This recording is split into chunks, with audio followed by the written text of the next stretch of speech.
Isa. Kaya kayong mga bastard ay mula sa magaan na lahi. Ito ba? How dare you fight with us for the omnipotent herb? Hindi ako makapaniwala na magkakaroon ka ng lakas ng loob na gawin ito. Maghintay at manood. Ang hukbo ng ating Evil Abyss World ay lilipulin ang iyong lupang tinubuan sa lalong madaling panahon. May kumpiyansang deklara ng pinuno ng lahi ng demonyo sa kailaliman. Tiningnan niya ang grupo ng mga tao mula sa light race na may uhaw sa dugo na tingin. Haha, pinagtatawanan mo ako. Sa palagay mo ba ay kasing mahina ang ating mundo tulad nitong walang kwentang immortal end world? At hindi mo nga pala kakayanin ang immortal end world. How dare you brag on like this? Mabuting magmasid ka. Ang iyong Evil Abyss World ay masisira at wala kang magagawa tungkol dito. Isang gininto ang buhok. Magarbong binata ng magaan na lahi ang tumugon ng may pagmamalaki. Ang puting halo sa likod ng kanyang ulo ay nagmukhang isang Diyos. Maharlika rin ang kanyang pangangatawan. Naglalabas ng aura ng lakas. Wow! Ito ay talagang isang intelligent na semi-omnipotent herb na umuusbong sa isang omnipotent herb. May bulalas mula sa malayo. Mukhang maraming nilalang ang nakapasok sa Ancient Forbidden Land. Napakaraming nilalang ang dumaan at nakita ito sa napakaikling panahon. Nakasimangot na naisip ni Dustin. Maya-maya, 12 ng kulay abong anino ang lumitaw sa di kalayuan. Papalapit sila sa kanila sa tila napakabilis na bilis. Ang mga anino ay unti-unting lumaki at lumaki hanggang sa nagsimula silang magkaanyong tao. Pinalibutan ng ulap ng alikabok ang batalyong ito ng mga tao. Sa unang tingin, ang mga taong ito ay parang tao. Ngunit ang pangalawang tingin ay nagpakita na ang kanilang balat ay talagang kulay abo. Ang balat sa kanilang luo at maging ang mga kamay ay may marka ng masasamang pattern. Hindi lang iyon. Naglabas din sila ng masamang aura. Tila ay mula sa masamang lahi ng anino. Hindi napigilan ni Dustin na makaramdam ng matinding takot sa kanyang mga ugat habang sumagi sa kanyang isipan ang ideyang ito. Nakikilala ni Dustin ang aura na ito kahit sa kanyang pagtulog. Mga miyembro talaga sila ng masasamang lahi ng anino. Ang mga taong ito ay mula sa labas ng mundo. Isang malakas na vibe ang ipinalabas nila. Sa katunayan, tila ay malakas na magsasaka. Nakita ko, lahat sila ay nasa Heavenly Grotto Realm. Masasabi ko na sila ay mga batikang manlalaban. Siguradong magiging mahirap silang kalaban. Posible bang si Caroline at ang kanyang mga tao ay hindi mula sa Immortal End World? Anong nangyari sa kanila? Paano sila nakapasok sa Immortal End World at nataman sa maliit na kahaliling dimensyon na iyon? Ang isip ni Dustin ay tumatakbo sa dami ng iniisip. Kakausapin ko si Caroline tungkol dito mamaya. Haha, hello mga fuckers. Isang payat na lalaki na kulay abo ng masasamang lahi ng anino ang nanunuya habang nakatingin sa mga taong nasa harapan niya. Kuya, tingnan mo. Ito ay talagang magiging isang makapangyarihang halamang gamot. Nasa tamang lugar tayo. Ito ang makapangyarihang halamang gamot na umuusbong sa sinaunang pinagbabawal na lupain. Maya-maya, isang malinaw at matamis na boses ng babae ang nagmula sa likuran. May kasamang lalaki ang may-ari ng boses. Mukhang nasa early 30s ang lalaki. May dala siyang malaking palakol sa kanyang likod. Ang kanyang noo ay may marka ng tato ng isang puting tigre na bumabara sa kanyang matatalas na mata.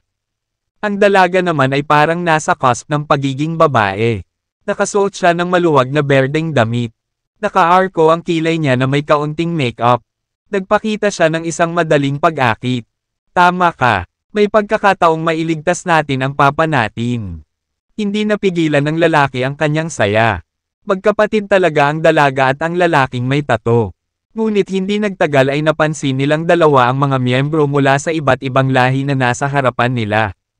Hindi napigil ang magtaas ng kilay ng dalaga at ng kanyang kapatid. Lahat sila ay may mga mata sa matalinong semi-omnipotent herb na malapit ng maging isang makapangyarihang damo. Napagtanto nila. Ang iba pang mga magsasaka na naruroon ay tila kinukutya sila ng tahimik. Hindi nagtagal ay sinamahan sila ng isa pang 3 o 4 na grupo ng mga tao. Maliwanag na ang mga nilalang na ito ay kabilang sa iba't ibang mundo. Ang kapaligiran sa paligid ng mga bundok ay tense. Ang pag-asa ay nakabitin ng husto sa lahat ng mga taong iyon. Kapag ang matalinong semi-omnipotent na damong iyon ay naging isang makapangyarihang damo. Isang matinding labanan ang magaganap dito. Walang paraan para maiwasan ito. Higit pa rito, ipinaalam nilang lahat sa kanilang mga kasama ang kanilang natuklasan at tumawag ng backup. Napakahalaga ng isang makapangyarihang damo. Sa anumang mundo. Kahit na ang mga figure na kasing lakas ng isang sekta na mga ninuno na nabuhay ng mahabang panahon ay nangangailangan ng makapangyarihang damo upang mas pahabain ang kanilang buhay. Ilang grupo pagkatapos ay nagsimulang lihim na ay set up ang array sa paligid ng matalinong semi-omnipotent herb. Ito ay isang mahirap na gawain upang mahuli ang isang matalinong makapangyarihang damo. Ang bawat grupo ay abala sa paggawa ng mga restriction array sa paligid ng mga bundok at sa walang laman upang i-lock ang lugar. Ang iba pang matatalinong semi-omnipotent herbs na naglalaro sa isa't isa habang ito ay tila nadama ang napipintong panganib. Mabilis silang nagtago sa kabundukan. Ito ay magiging isang makapangyarihang damo. Napatingin si Dustin sa maliit na batang babae na nakaupo sa isang bundok na bato sa di kalayuan. Baka sa mga mata niya ang excitement. Walang makakalaban sa tukso ng maalamat na makapangyarihang damo. Ang mga cultivator ay handang gumawa ng husto upang makakuha ng isang matalinong semi-omnipotent herb. Sa katunayan, upang makakuha ng makapangyarihang damo, handa pa silang ipagsapalaran ang kanilang buhay. Ang lakas at alituntunin ng langit at lupa ay bum-alot sa batang babae na mga 6 o 7 taong gulang pa lamang. Nasa kalagitnaan siya ng pagbibinyag ng kalikasan. Pagkatapos ng binyag, siya ay magiging isang makapangyarihang damo. Lahat ng nilalang ay nakatingin sa batang babae. Makalipas ang kaunti sa isang oras, natapos ng intelligent semi-omnipotent herb ang pagbibinyag nito. Ang lakas at alituntunin ng kalikasan ay unti-unting nawala sa paligid ng batang babae. Naglabas ng banal na liwanag ang batang babae. Ang musikang engkanto ay umalangaw-ngaw sa bundok. Ang musika ay banal, na parang ipinagdiriwang ang kapanganakan ng isang tagapagligtas. Ang halimuyak ng omnipotent herb, na nakakalasing, ay kumalat sa malayo at malawak. Pagkatapos, nagsimulang magbago ang batang babae. Tumangkad siya sa sobrang bilis na ikinagulat ng lahat. Sa isang maikling panahon, siya ay naging isang magandang babae na 17 o 18 taong gulang. Siya ay nakamamanghang may maputi na balat at magagandang katangian. Tulad ng isang diwata. What the hell? Nagulat at na-curious si Dustin. Ito ay kamangha-manghang. Ito ay naging isang kaakit-akit na babae. Lahat ng nilalang na nakatayo sa malapit ay napasigaw din sa pagkamangha. Ang paningin ng isang intelligent na semi-omnipotent herb na nagiging omnipotent herb mismo ay bihirang pangyayari. Ngunit ngayon, ang mga nilalang ay pinalad na naruroon at nasaksihan ang himalang ito. Nag-evolve ito. Isa na itong tunay na makapangyarihang damo ngayon. Ulihin natin. Sa sandaling iyon, lahat ng nilalang sa paligid ay kinilig. Walang sino man ang maaaring manatiling kalmado kapag nakaharap ng isang tunay na makapangyarihang damo. Sa puntong ito, ang lahat ng mga array ay na-trigger.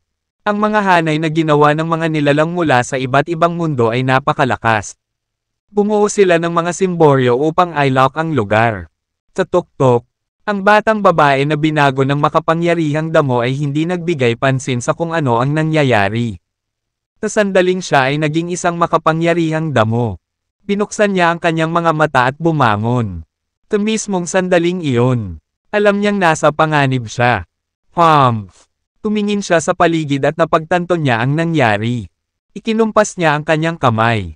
At lahat ng matatalinong semi-omnipotent herbs ay lumitaw sa tabi niya. Pagkatapos, tinubukan niyang sumisid sa lupa gamit ang matatalinong semi-omnipotent herbs. Gayunpaman, ang mga arrays ay hamarang sa kanilang daan. Tinubukan ng omnipotent herb ang malapit na lugar ngunit nabigurin. Lalong lumungkot ang mukha ng dalaga. Siya ay isang nilalang na may normal na karunungan at pag-iisip. Ngunit ang galit ay nagbanta na lumunin siya ng buo. It has feelings and emotions. Nakakamangha. Haha, bitawan mo na. Walang takas sayo. Pagkatapos, maraming mga figure ang sumugod sa tuktok, na gustong hawakan ang makapangyarihang damo. Kahit na ito ay nagbago sa isang makapangyarihang damo. Ito ay isang damo sa kalikasan at hindi maprotektahan ang sarili mula sa malalakas na mandaragit. Ito ang nakamamatay na pagkukulang ng lahat ng semi-omnipotent herbs at omnipotent herbs. Ang omnipotent herb ay nakulong ng malalim na restriction arrays. At walang paraan para makatakas ito. Sa oras na ito, lumabas si Dustin mula sa pagtatago at sumugod sa bundok. Si Dustin ay malapit sa makapangyarihang damo sa isang iglap. Ang kanyang kakayahan sa paggalaw ng katawan ay napakabilis. Sa isang iglap, isa na si Dustin sa mga lalapit na sa makapangyarihang damo. Tapos, may nangyaring hindi inaasahan. Isang mabigat na aura ang bumungad sa kalagitnaan ng bundok kung saan naroon ang makapangyarihang damo. Ito ay isang malakas na nilalang na nagpalabas ng napakalakas na vibe. Bilang isang resulta, ang mga bitek ay lumitaw sa walang laman. Naramdaman ni Dustin ang panginginig ng kanyang katawan. Walang pag-iisip, tumalikod si Dustin at tumakbo palayo. Pagkatapos, isang malaking pagsabog ang nangyari sa gilid ng burol. Bumulwak ang lava mula sa bunganga. Isang nakakakilabot na dagandong ang bumasag sa lupa at langit. Ang bunganga ay gumuho, at isang malaking figure ang lumitaw. Ang dagandong nito ay napakalakas na ang lahat ng mga nilalang sa paligid ay naiwan na nakatunog ang kanilang mga tainga at mahina ang kanilang mga paa. Ang mga nilalang na pinakamalapit sa makapangyarihang damo ay sumabog sa lakas, na nagiging madugong ambon sa lugar. Iilan lamang ang malalakas at may mga lihim na sandata ang nakaligtas. Tumakbo sila sa kabilang direksyon. Ang misteryosong nilalang ay pumatay ng higit sa 10 buhay na nilalang sa isang dagandong lamang. Sa puntong ito, ang Dustin ay 10,000 metro ang layo mula sa bundok. Lumingon siya at sinimulang pag-aralan ang higanteng figure na biglang sumulpot. Isa itong tigre na nagbuga ng nakasisilaw na gintong liwanag. Parang gawa sa ginto ang katawan nito sa halip na laman at dugo. Tinulayan ng gininto ang ilaw ang paligid nito, na nagmumukhang marilag.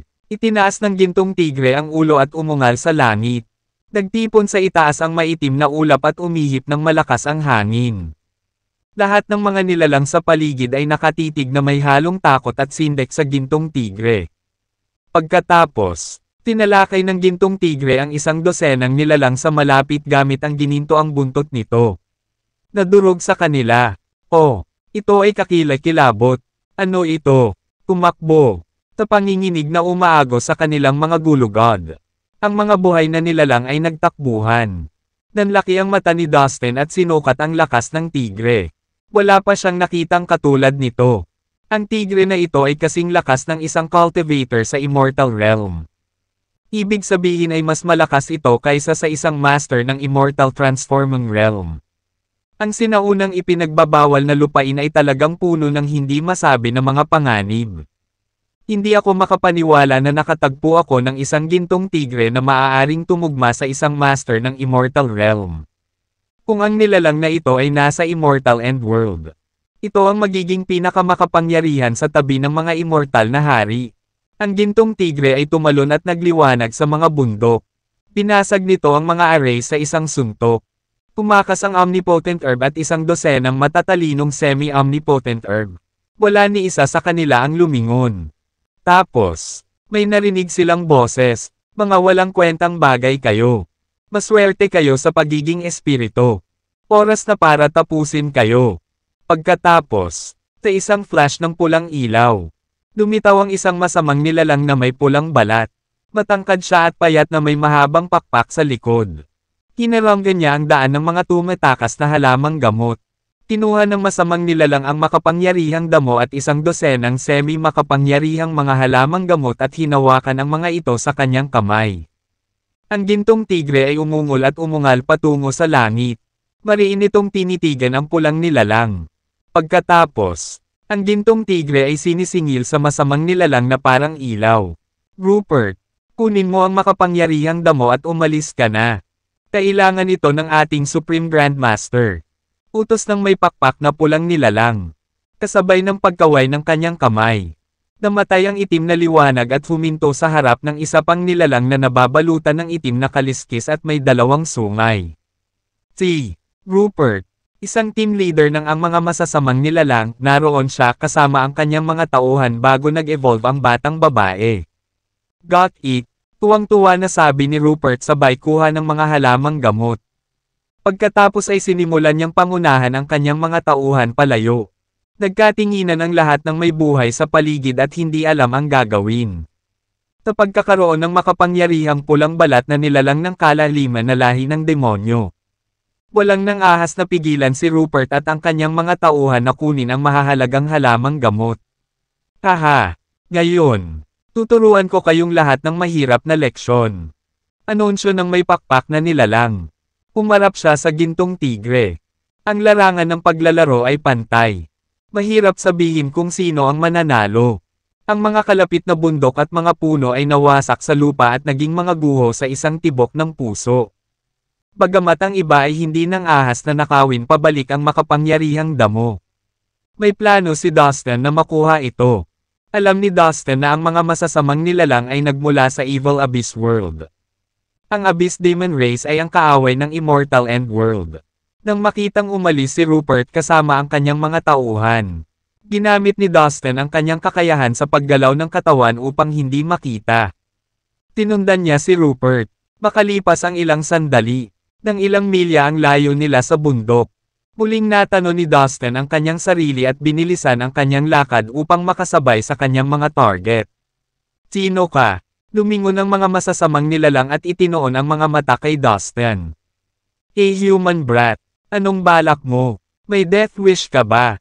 Malamig na sabi ni Rupert na may nakamamatay na tingin sa mga mata. Narito ako upang bawiin ang hindi nararapat sa iyo at tapusin ang iyong buhay sa proseso. Panunuyan ni Dustin. Agad niyang sinisingil si Rupert.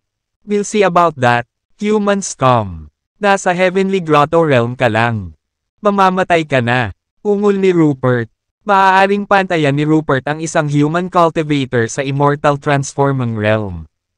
Isang human brat na pumupunta dito para hamanin siya ay asar sa kanya ng walang katapusan. Lumabas ang masamang aura sa katawan ni Rupert at bumuo ng mga dragon. Kinasuhan nila si Dustin. Sa kanyang isip, kontrolado ni Dustin ang Supreme Spiritual Pot para sumugod sa soul sea ni Rupert. Sa isang kisap mata, ang espiritual na kaluluwa ni Rupert ay durog-durog sa pamamagitan ng Supreme Spiritual Pot ni Dustin.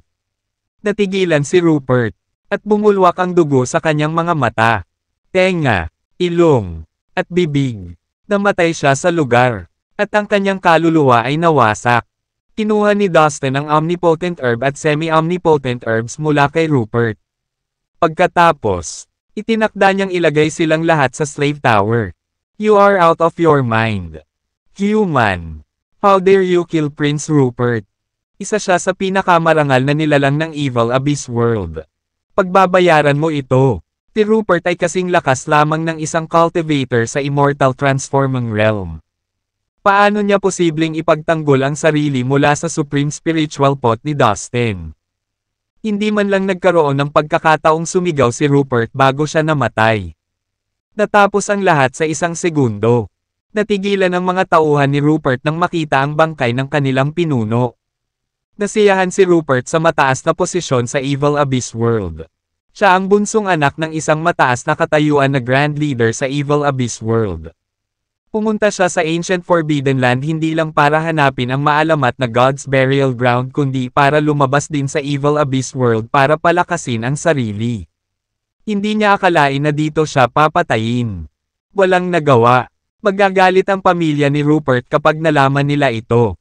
Kunin mo sa akin ang ulo ng taong iyan. At dadalhin ko ito sa pamilya ni Rupert. Kung hindi, lahat ng ulo natin sa isang pike. Ang mga tauhan ni Rupert, ilang daan ang kabuuan, ay sabay-sabay na nagngangalit ang kanilang mga ngipin at pinalibutan si Dustin. Karamihan sa mga demonyong ito ay may lakas na katumbas ng lakas ng isang magsasaka ng tao sa Heavenly Grotto Realm. Ang mga makapangyarihan ay katumbas ng mga human cultivator sa Immortal Transforming Realm. Si Dustin naman ay hindi mukhang nananakot. Pagkatapos, humanig ang lupa. Isang matangkad na mala-demonyong figure ang lumitaw sa tabi ni Dustin, na naglabas ng napakaraming masamang aura. Unti-unting nagdilim ang langit, na lumilikha ng pakiramdam ng hindi mabilang na mga pambihirang demonyong nakakubli. Demonic avatar iyon ni Dustin. Sa panahon ng matinding labanan sa kalangitan ng Immortal End World, ang diabolic killing needle ni Dustin ay pumatay ng humigit kumulang ilang milyong demonyo. Marahil higit pa sa 10 milyon. Ngayon, ang lakas ng diabolic killing needle ni Dustin at ang kanyang demonyong avatar ay umabot sa isang kakilakilabot na antas. Mahirap kahit para kay Dustin na tumpak na tansyahin kung aling kaharian ang naabot ng kapangyarihan ng kanyang demonyong avatar. Si Dustin ay hindi mahusay sa pag-aaral ng masamang enerhiya. Ngunit, ayon sa obserbasyon ng sundalo, ang lakas ng demonyong avatar ni Dustin ay dapat na higit pa kaysa sa isang cultivator sa Immortal Transforming Realm. Kahit na ang isang cultivator sa Immortal Realm ay maaaring hindi matalo ang demonyong avatar. Tungkol naman sa Diabolic Killing Needle, tila nagising ito. Ang Diabolic Killing Needle ay isa sa 3 sagradong kayamanan sa Evil Abyss World. Sa sandaling ito ay nagising. Ang kapangyarihan nito ay hindi makalkala. Ito ay tiyak na dahil sa kadahilanang ito na ang sundalo, si Kevin, at Zenith ay pinapasok si Dustin sa Ancient Forbidden Land na hindi sa kanya. Sa kasalukuyang lakas at trump card ni Dustin, hanggat hindi siya nakatagpo ng master na kasing lakas ng isang immortal na hari. Magiging maayos siya, matapos lumitaw ang higanteng anino ng demonyong avatar. Nagbigay ito ng malaking kamay ng demonyo upang talunin ang mga demonyo sa paligid. Dinurog nito ang mga demonyo sa palad nito. Ito ay isang napakasimpleng kasanayang makapangyarihan sa lahat. Sa isang tiyak na antas, ang isang magsasaka ay natural na makakaunawa ng ganoong kasanayan sa kanyang sarili na may kaunting pagsasanay. Punong-puno ng hangin ang mga humihingal na hiyawan at tunog ng pagpuputol ng mga buto. Nagsimulang damaloy ang demonyong dugo at dugo mula sa kamay ng higanteng anino. Pagkatapos, kinuha ng demonyong avatar ang diabolic killing needle at hinigop ang lahat ng dugo at gore mula sa kamao ng higanteng anino. Ang lahat ng ito ay naganap sa isang tibok ng puso. Ang eksena ay nagulat sa 2 taong nanunood mula sa malayo. Sila ang magkakapatid na binanggit noon na lumabas upang kunin ang makapangyarihang damong taglay ngayon ni Dustin. Pinagmasdan nila si Dustin na kinatay ang daan-daang demonyo gamit ang kapangyarihang ito. Natigilan ang magkapatid. Anong nangyayari? Demonyo bang pumapatay ng daan-daang demonyo? Tanong ng babaeng naka-green dress sa kapatid. Hindi demonyo kundi avatar ng binatang iyon. Sagot ng kapatid niya. Napakakapangyarihan niya. Hindi natin siya kayang labanan at kunin ang makapangyarihang damo. Ano ang gagawin natin? Nag-aalalang sabi ng dalaga. Kahit sa malayo ay rinig na rinig ni Dustin ang usapan ng magkapatid. Tinulyapan niya ang mga ito at saka tumalikod para umalis. Teka sandali. Nang makitang aalis na si Dustin, sumugod ang magkapatid sa kanya. Iniangat ni Dustin ang ulo sa kanila. Mataray na tanong ni Dustin. Ang lalaki ay nasa Immortal Transforming Realm habang ang babae ay nasa premium stage ng Heavenly Grotto Realm. Dapat silang mga namumukod tanging talento sa kanilang mundo dahil mayroon silang mataas na cultivation base sa kanilang edad. Siyempre hindi takot si Dustin sa kanila. Well, to tell you the truth, we really need that omnipotent herb. Papayagan mo ba kami? We can give you enough possessions in exchange. Sabi ng lalaki, ang isang makapangyarihang damo ay hindi mabibili ng halaga. Ano ang maaari mong ibigay sa akin bilang kapalit na parehong mahalaga? Napangiti si Dustin. Kami ay magkakapatid mula sa Tycoon World. Noong unang panahon, ang Tycoon World ang pinakamakapangyarihan at ang pangunahing mundo sa star cluster na ito. Maaaring hindi na ito pareho. Ngunit maraming makapangyarihang kasanayan sa martial arts na may natitira pang mga formula mula sa mga araw ng kaluwalhatian nito. Kabilang sa mga ito ang Tycoon Superior Skill. Ibibigay namin sa iyo iyan kapalit ng makapangyarihang damo. Sagot ng lalaki. Ang ekspresyon sa kanyang mukha ay nagsabi kay Dustin na ito ay isang magandang deal. Na ang Tycoon Superior Skill ay talagang mahalaga. Medyo nag-atubili ang lalaki na ibigay ang Tycoon superior skill sa isang outsider. Pambihira talaga ang kasanayang iyon. The Tycoon superior skill. Pag-iisip ni Dustin. Ang ekspresyon na ngayon ng dalaga ang nagsabi kay Dustin na pagsisisihan niyang hindi niya kinuha ang deal. Ang Tycoon superior skill ay dapat na talagang mahalaga. Gayunpaman, mayroon na si Dustin ng lahat ng uri ng makapangyarihang pamamaraan ng paglilinang at kasanayan sa martial arts. The Golden Sun Scripture, the Infernal Scripture, the 5-element dominant swordsmanship, ang inheritance skill ng Red Diabolic Mouse, the Dragon Formula, ang minanang skill ng 3-legged Golden Crow. Masyado na siyang marami sa kanila. Kahit na si Dustin ay nag-practice ng maraming lihim na kasanayan. Hindi niya natutunan ang alinman sa mga ito sa pinakamataas na antas. Ang pinakamalaking kahinaan ni Dustin ay ang kanyang mababang cultivation base. Nang walang pag-upgrade sa kanyang cultivation base. Gaano man karaming martial skills ang kanyang naensayo. Ang kanyang pagiging epektibo sa pakikipaglaban ay hindi mapapabuti ng husto. Pagkatapos ng labanan pabalik sa Immortal Endworld. Naunawaan ni Dustin ang maraming bagay. Mula nang hiramin ang kapangyarihan ng Immortal Endworld. Naging invincible na siya at natikman ang pakiramdam na makalaban ang isang immortal na hari. Na nagpabighani sa kanya. Hanggang sa labanang iyon napagtanto ni Dustin na ang pinakamahalagang bagay ay ang maging sapat na malakas upang magamit ang isa pang malakas na puwersa. Ito ay mas mahalaga kaysa sa pag-aaral ng maraming lihim na kasanayan. Paumanhin. Hindi ko na kailangan ng anumang mga pamamaraan ng paglilinang o kasanayan sa militar. Umiling si Dustin at tumalikod na para umalis. Teka, mabibigyan din kita ng Divine Magic Treasure. Medyo nabalisa ang lalaki. Hindi rin ako interesado dyan. Umiling ulit si Dustin. Ang Fire Stella ay isang tunay na Divine Magic Treasure ng isang immortal na hari. Na maswerte na mayroon si Dustin. Ikaw, how could you do this? Tinasadya mo ba kaming ipahiya? Nang makitang paulit-ulit na tumanggi si Dustin. Hindi napigilan ng dalagang naka-green dress na maging emosyonal. Mukhang pinapatulan mo ako. Ang makapangyarihang damo ay akin. At hindi ko gusto ang iyong mga kayamanan. You'll have to pry the herb from my dead fingers. Panunuyan ni Dustin. Humph! How dare you kill Prince Rupert and take the omnipotent herb? You human brat! Mamamatay ka! Biglang isang malakas na dagandong ang bumasag sa hangin at yumanig sa malapit na masukal na kagubatan. Isang nakasisilaw na pulang ilaw ang nagliwanag sa kalangitan. At pagkatapos ay humabol kay Dustin sa hindi kapani-paniwalang bilis. Nako, hindi maganda ta. Yung may pakpak na nilalang na yan. Bulalas ng babaeng naka-green dress. Ang mapula ang balat na master ng Abyss Demon Race ay nakipag-away sa gintong tigre. Siya ay hindi kapani-paniwalang sensitibo sa lahat ng bagay sa paligid niya. Kaya alam niya kung ano ang nangyari kay Rupert. Sa galit, inalis niya ang gintong tigre at sinundan si Dustin. Pinasa ng kamatayan ni Rupert ang kanyang puso sa galit at takot.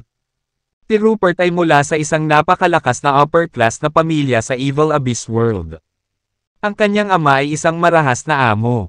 Kapag nalaman niya ang tungkol sa pagkamatay ni Rupert, mahigpit niyang parurusahan ang nilalang na pula ang balat dahil sa hindi pagprotekta sa kanyang anak. Hindi hahayaan ng mapula ang balat na nilalang na makatakas si Dustin sa pagpatay kay Rupert. Swoosh! Tumalikod si Dustin at, sa kanyang pisikal na lakas, tumakbo siya patungo sa mga bundok sa di kalayuan ng buong bilis. Sumakay ang magkapatid sa Violet Golden warship nila.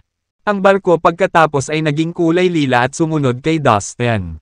Gusto pa rin nilang kausapin si Dustin na bigyan sila ng makapangyarihang damo. Ang mga nilalang na pumasok sa Ancient Forbidden Land ay karaniwang umiiwas sa paglipad sa kalangitan. Mayroong isang mahiwagang kapangyarihan ng batas sa sinaunang lupaing ito na hindi nagpapahintulot sa mga tagalabas na lumipad. Kung sila ay lumipad sa himpapawid, sila ay papatayin ng puwersa. Sa isang kisap mata, ilang daang milya ang layo ni Dustin mula sa kanyang pinanggalingan. Gayunpaman, sa pagkabigla ni Dustin, ang master ng Abyss Demon Race ay kumilos sa isang nakakatakot na bilis gamit ang kanyang bodily movement skill. Sa tingin mo makakatakas ka sa akin. Ngumisi ang masamang nilalang. Mabilis niyang naabutan si Dustin. Tinuro niya siya. Pagkatapos, malakas na yumanig ang isang matangkad na bato. Nasa harap ni Dustin ang bato. Pagkatapos, natakpan ng napakalaking masamang aura ang bato. Sa isang tibok ng puso. Nawala ang bato. Napakurap si Dustin. Pagkatapos, tumayo ang may pakpak na nilalang sa kinaroroonan ng bato. Ang bato ay daan-daang milya na ngayon sa likuran ni Dustin. Itong masamang nilalang ay nakipagpalit lang ng mga lugar sa isang bato. Tiyak na gumawa siya ng isang uri ng makapangyarihang mahika para magawa iyon. Haka-haka ni Dustin. Nahirapan siyang malampasan ang may pakpak na nilalang.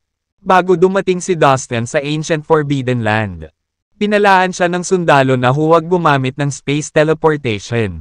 Ang sinaunang Forbidden Land ay isang napaka-misteryosong lugar. Ang space teleportation dito ay nakakalito. Kung sino man ang gumamit nito ay maaaring mawala ng tuluyan. Isang kamay na nabuo ng masamang enerhiya ang lumitaw, na sumasakop sa kalangitan. Lumipad ito pasulong at sinubukang sunggaban si Dustin. Biglang gamulong ang nakikitang masamang enerhiya, na nagdulot ng isang madilim na bagyo na yumanig sa lupa at sa mga bundok. Ang masukal na kagubatan ay dinurog at naiwan sa mga guho. Ang lahat ay isang kabuoang gulo. Human scum. You dare kill our Rupert and steal our omnipotent herb. Ikaw ay mayabang at ignorante.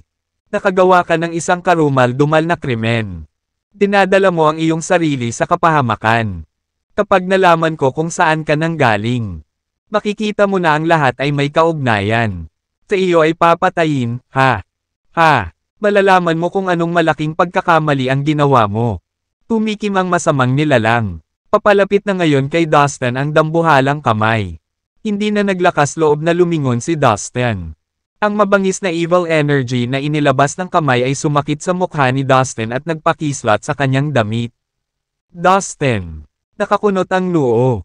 Ang masamang nilalang na ito ay maaaring tumugma sa isang taong magsasaka sa Immortal Realm. Dahil wala ako sa Immortal Endworld, hindi ko maaaring hiramin ang kapangyarihan nito. Ako ay ganap na walang kapantay para sa kanya. Ang tanging paraan ay ang paggamit ang aking demonyong avatar para harapin siya. Pag-isipan ni Dustin. Swoosh! Lumabas ang demonyong avatar ni Dustin sa tabi niya. Ang napakalaking evil energy ay kumalat sa isang iglap. Ang demonic avatar ay nag-activate ng world sealing tabud magic. At ang mga ron ay kumalat sa buong kalangitan.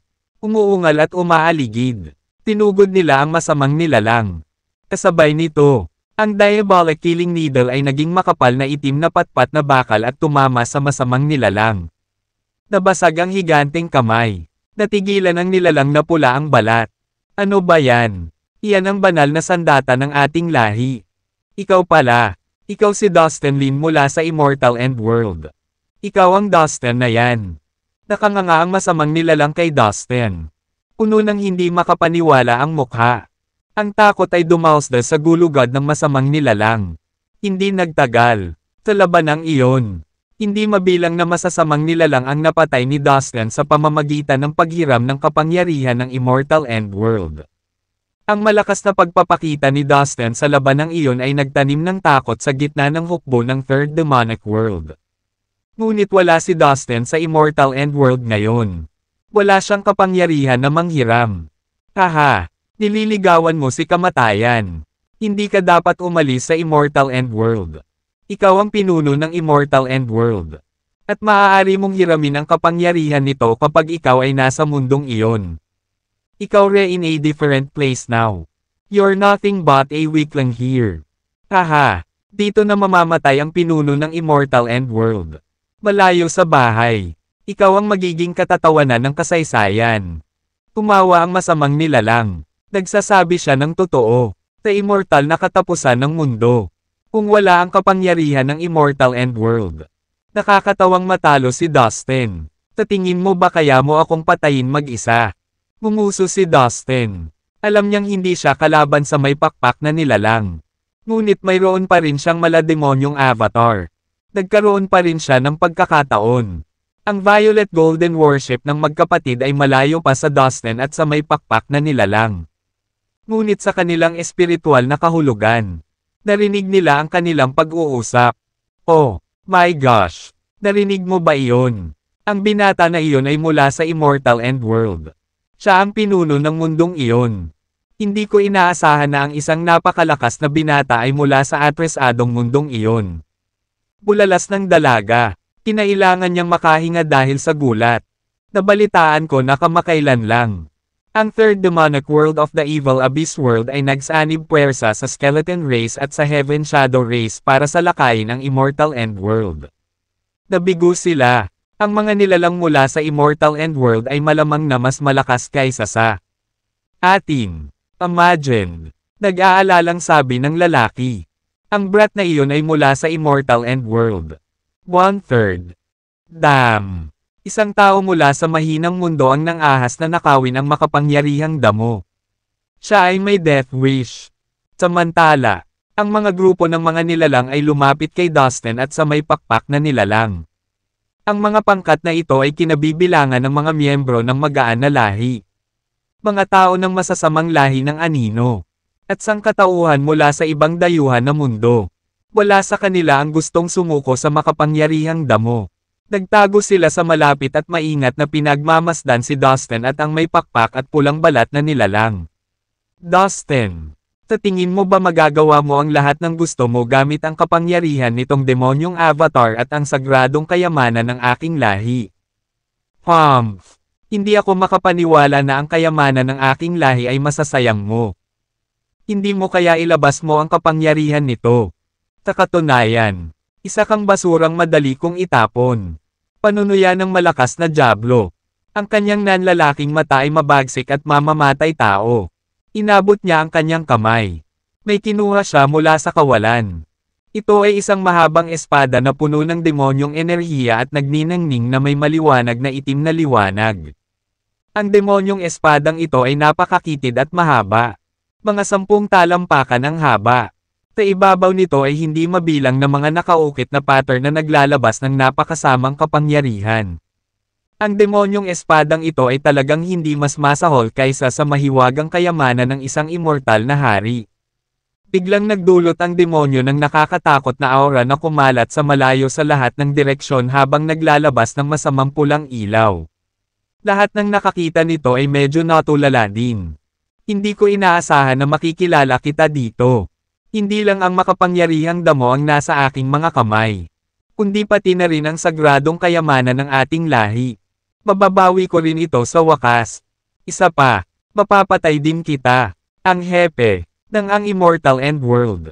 Hahaha, sigurado akong malaki ang gagantimpalaan sa akin ng Devil Ancestor bale pagbalik ko.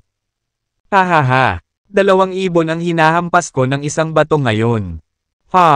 Walang alinlangan na magiging Grand Leader ako sa Third Demonic World. Hahaha, ako dapat ang magpasalamat sa'yo niyan. Dustin, ikaw ang gagawa nitong posible. Patuloy na panunuyan ng Diablo, na humahampas sa kakilakilabot na tawa. Ang napakalaking demonyong enerhiya na kanyang inilalabas ay nakatutok kay Dustin. Ang Devil Ancestor bale ay ang Diablo na ninuno ng Third Demonic World sa Evil Abyss World. Sigurado ka, natatakot akong masaya ka sa wala. Huwag masyadong mauna sa iyong sarili. Hindi mo ako magagawang patayin. Ngumisi si Dustin na may kasamang mapang insulto. Sa isang putok, tumayo ang Diablo, at tumalsik ang kanyang demonyong espada. Hinding-hindi mangyayari iyon. Dustin, tiyak na mapapahamak ka. Go to hell. Bulalas niya gamit ang malamig na boses na puno ng nakamamatay na kalooban. Bang! Ang matindi at napakalaki ng demonyong enerhiya ay patuloy na lumalabas sa katawan ng Diablo. Sa isang sandali, isang marahas na alon ng demonyong enerhiya ang nabuo. Nayumanig sa nakapalibot na kalawakan at sa lupa. Kaagad, maraming puwang ang bumukas, at nagsimulang gumuho ang lupa. Buzz! Buzz! Buzz! Hindi mabilang na mga mahiwagang alon ang nabuo sa mga bundok. At ang nakapaligid na lugar ay nakalock ang buong lugar upang maiwasan ito sa karagdagang pinsala. Nagulat ang lahat, sa gitna ng napipintong sakuna. Tila tulad ng sinabi ng mga alamat. Mayroon talagang mahiwaga at espesyal na mga batas na umiiral sa sinaunang Forbidden Land na ito. Na sadyang ginawa upang protektahan ang lugar na ito. Bang! Ang itim na demonyong espada ay pumutol sa espasyo na kasing bilis ng kidlat. Tinusubukang tadterin si Dustin. Bang! Ang diabolic killing needle ay bumagsak sa demonyong espada, na nagdulot ng nakakatakot na alon ng enerhiya.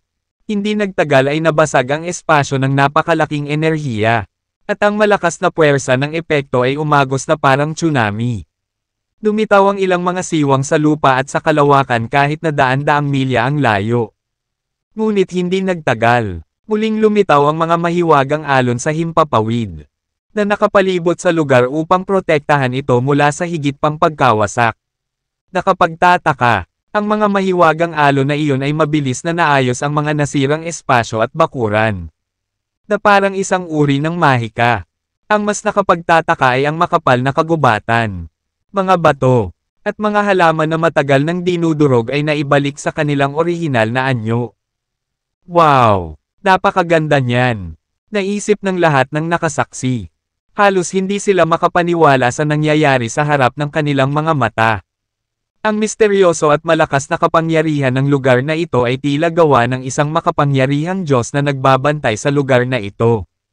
Sa katunayan, ang gayong panoorin ay nagdulot ng panginginig sa gulugad ng lahat.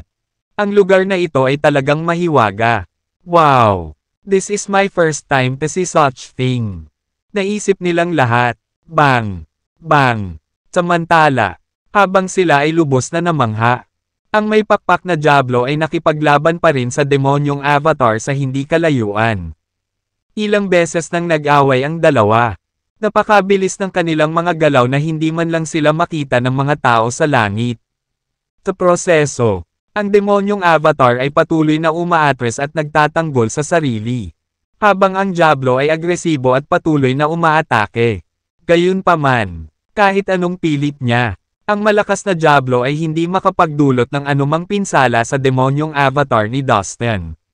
Magaling! Hindi napigilan ni Dustin na matuwa.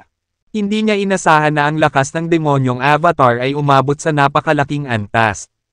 Bukod dito, ginamit lamang nito ang malakas na enerhiya ng demonyo sa pakikipaglaban, habang ang Diablo ay gumamit ng maraming malalakas na kasanayan. Galit sa bakal na lakas ng demonyong avatar, ang mukha ng Diablo ay naging madilim at madilim. Humph! Dustin! Hindi ko inasahan na ang iyong demonyong avatar ay katugma sa diabolic killing needle. Ngunit iyon din ay makatuwiran. Kung isa sa alang-alang na ito ay isang demonyong avatar, sa huli, maaari nitong pinuhin ang diabolic killing needle, na siyang sagradong kayamanan, ng ang aming lahi ng demonyo sa kailaliman. Maaari pa nga nitong ilunsad ang kapangyarihan ng diabolic killing needle. Malamig na sabi ng Diablo, na bahagyang naiingit kay Dustin dahil sa pagmamay-ari mismo ng avatar. Boom! Boom! Ang diabolic killing needle at ang mahaba at makitid na demonyong espada ay patuloy na nagbanggaan sa isa't isa. Ang bawat strike ay lumikha ng isang malakas na panginginig ng boses sa kawalan, na naging sanhi ng espasyo sa loob ng 100 milya upang marahas na yumanig. Hindi nagtagal, ang malakas na enerhiya ng demonyo ay naging isang itim na bagyo at sumabog sa malayo sa napakabilis na bilis. Ang demonyong avatar ay patuloy na umaatres. Ipinagtatanggol ang sarili hanggat maaari. Gayunpaman, sa halip na menes, si Dustin ay, sa katunayan, natigilan at nasa sabik. Ipinakita lang nito na ang demonyong avatar ay kapantay na ng malalakas na cultivator sa Immortal Realm. Sa susunod na pagkakataon, kung sakaling makatagpo nitong muli ang mga cultivator sa Immortal Transforming Realm, tiyak na mapapatay sila nito sa loob ng ilang segundo. Napagtanto ito, hindi lang si Dustin ang nabigla kundi ang mga taong nanunood din ng laban. Nagulat sila na si Dustin ay may napakalakas at makapangyarihang demonic avatar. Kahit na sa kanyang napakabata edad at cultivation base. Para sa kapakanan ni Pete, pinata pa lang siya sa premium stage ng Heavenly Grotto Realm. Paano kaya siya nagmamay-ari ng ganoong avatar? Tama ka, kuya. Maaaring hindi kasing mahina ang Immortal Endworld gaya ng iniisip natin noon. Samantala, sa Violet Golden Warship, tinakpan ng kamay ng isang batang babae na nakaberde ang bibig. Halatang gulat na pinapanood ang matinding labanan mula sa malayo. Tama, thank goodness hindi namin siya ninakawan ng omnipotent herb. Kung hindi, baka patay na tayo ngayon. Sabi ng lalaki sa tabi ng dalaga. Na nabigla rin. Damn it, paanong ang isang batang lalaki mula sa mahinang mundo ay nagkaroon ng napakalakas na demonyong avatar? Hindi nakakagulat na kumpiyansa siyang ipaglaban ang makapangyarihang damo. Medyo natigilan din ang iba sa grupo. Sa loob-loob, lahat sila ay nakaramdam ng swerte na hindi nila na-provoke si Dustin kanina. Noon lang, well, oras na para umalis, naisip niya sa sarili. Ginamit lamang ng demonyong avatar ang malakas na enerhiya ng demonyo. Habang ang malakas na Diablo ay lubos na umaasa sa paggamit ng lahat ng uri ng makapangyarihan at mahiwagang kasanayan. Ang malademonyong avatar ay malalagay sa isang malaking kawalan kung ang laban ay magpapatuloy sa mahabang panahon. Kaya sa halip, ginamit ni Dustin ang kanyang espiritual na kahulugan. Pagkatapos, ang demonyong avatar ay direktang nagsagawa ng world sealing tabud magic. Bigla na lang, ilang misteryosong rune sa himpapawid ang naging maitim na snowflake at lumundag patungo sa Diablo. Humph! Isang malamig na buntong hininga ang pinakawala ng demonyo. Gayunpaman, napagtanto niya na siya ay walang kakayahan sa pagharap sa gayong mga kasanayan sa mahika. Kaya, wala siyang choice kundi ang umatras. Bush! Tinamantala ni Dustin ang sandaling iyon at pinakawalan ang lahat ng kanyang pisikal na lakas bago humakbang palabas.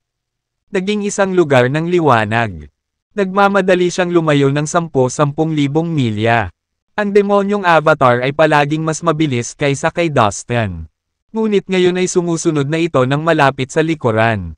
Well, Dustin, kahit anong pilit mo ngayon, hindi ka talaga makakatakas. Mumuso ang Diablo. Mukhang nagtatampo. Agad naman siyang nag-red light at hinabol si Dustin. Tumakbo ng mabilis si Dustin. Sa tingin mo ba malalampasan mo ako? Dustin, napakawalang muwang mo. Mumisi ang may pakpak na nilalang. Ang masamang pulang ilaw ay nagmula sa kanyang katawan. Mabilis siyang kumilos kaya walang nakakakita ng malinaw sa kanyang paggalaw. Habang hinahabol si Dustin ng 12 milya. Ginamit niya ang parehong panlilinlang sa teleportasyon kung saan nagpalit siya ng posisyon gamit ang isang malaking bato sa harap ni Dustin at humarang sa kanyang daan. Inilabas ni Dustin ang kanyang demonyong avatar. Ang avatar ay sumugod at nakipaglaban sa masamang nilalang. Anak ka, gusto mong lumaban. Nakuha mo, ungol ni Dustin. Ang masamang nilalang ay hindi tumitigil sa paghabol kay Dustin. At walang ibang paraan para makatakas siya maliban sa paalisan ang nilalang ng minsanan. Ipinatawag ni Dustin ang Fire Stella.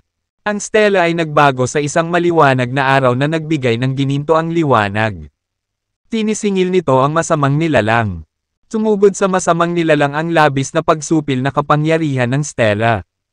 Ito ay isang mahiwagang kayamanan na pag-aari ng walang kamatayang hari. Bulalas ng masamang nilalang. Ang lakas ng masamang nilalang ay katumbas ng lakas ng isang Immortal Realm Cultivator. Isang antas na mas mababa kaysa sa Immortal na hari. Kaya naman, natatakot siya sa anumang magic treasure na pag-aari ng isang Immortal na hari.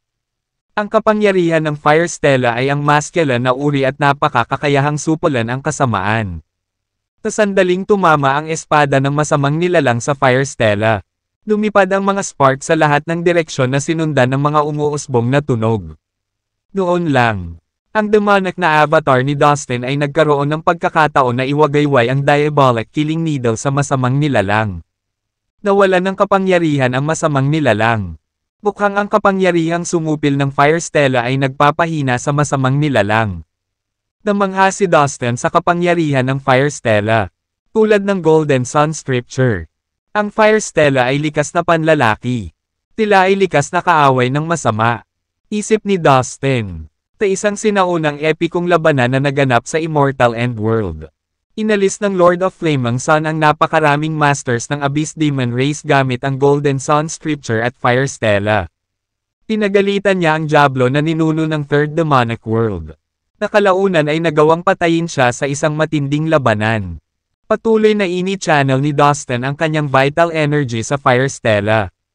Ang mga alon ng enerhiya ay marahas na yumanig sa mga bundok sa malapit na parang isang lindol.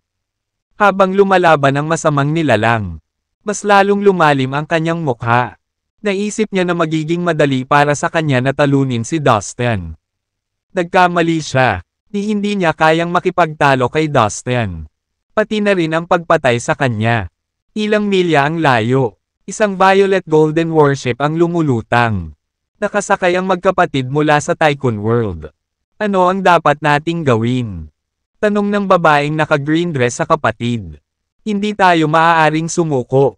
Ang makapangyarihang damong iyon ang tanging lunas sa sakit ng ating ama. Sagot ng lalaki, let's go help Dustin. And then let's make a deal with him. Dagdag pa ng lalaki pagkaraan ng ilang sandali ay nag-alinlangan. Kung tutulungan natin ang lalaking iyan, ay provoke natin ang Abyss Demon Race. Nag-aalalang sabi ng dalaga. Wala tayong pagpipilian. Dapat nating makuha ang makapangyarihang damong iyon. Hindi natin basta-basta makukuha kay Dustin. Masyado siyang makapangyarihan. Pero kung tutulungan natin siyang makatakas sa masamang nilalang na iyon, baka magbago ang isip niya at bigyan tayo ng makapangyarihang damo. Katwiran ng lalaki. Tama ka. Pagsang-ayon ng dalaga. Kasabay nito ang ilang grupo ng mga nilalang. Nagtago sa iba't ibang posisyon sa malapit. Na pinagmamasdan si Dustin. Magpadala ng mensahe sa aming mga tao sa bahay na ang isang lalaking nagngangalang Dustin ay may makapangyarihang damo. Sabi ng isang binata na nakasuot ng purple na damit at may balahibong sombrero sa kanyang ulo ang nagsabi sa nasa katanghaliang gulang na lalaki. Sa tabi niya, yumuko ang nasa katanghaliang gulang na nakadamit na parang utusan. Kumuha siya ng Jade Sleep at nagpadala ng mensahe. Iulat mo sa matanda na ang makapangyarihang damo ay nasa kamay ng isang tao na tinatawag na Dustin Lin. I bet he'll be interested in it. Sabi ng isang gwapong lalaki na nagbuga ng gininto ang liwanag at nanunood mula sa ibang lugar. Tumango ang lalaking nakatayo sa tabi niya. Kumuha ng Jade Sleep, at nagpadala ng mensahe. Gray shadows like dark nagtago ang mga ulap sa malapit na kagubatan. Haha! Ang omnipotent herb ay nagtataglay ng kahanga-hangang dami ng enerhiya sa buhay. Ito ay kilala upang matulungan ang mga nilalang na pahabain ang kanilang buhay. Siguradong gusto ito ng ating pinuno. Sabay-sabay na ipadala ang balita sa aming angkan. Tiyak na darating ang ating malalakas na miyembro para suportahan tayo. Sabi ng isang boses ng lalaki mula sa isa sa mga kulay abong anino. Walang buhay na nilalang ang makalaban sa tukso ng makapangyarihang damo. Kaya naman agad na tumawag ng backup ang mga grupo ng mga nilalang mula sa iba't ibang mundo. Galit na umuungal ang masamang nilalang. Nadala siya. Itinulak siya ng dumi ng tao sa punto ng kawalan ng kapangyarihan. Ang sandata sa kanyang kamay ay naglabas ng nakakatakot na blade aura at evil energy. Tinawian niya ito ng galit. Pinutol ang espasyo sa paligid niya. Ang demonyong avatar ni Dustin at si Fire Stella ay hindi napigilan. Buong lakas nilang sinugod ang masamang nilalang. Papatayin kita, tao. Tigaw ng masamang nilalang. Talaga. O isa lang yan sa mga walang laman na banta mo. Nanunuyang sabi ni Dustin. Ang maangas niyang pananalita ay lalo lang ikinagalit ng masamang nilalang. Nais ng masamang nilalang na siya ay sumugod at tinadtad ang ulo ni Dustin sa kanyang mga balikat. Maya-maya lang. Kumislap ang purple light. Whoosh! Isang violet golden warship ang biglang lumitaw malapit sa Dustin. Ang isang hanay ng mga kumikinang na kanyan ay dahan-daang nakaunat mula sa ilalim ng barko. Mayroong isang dosina sa kanila sa kabuuan.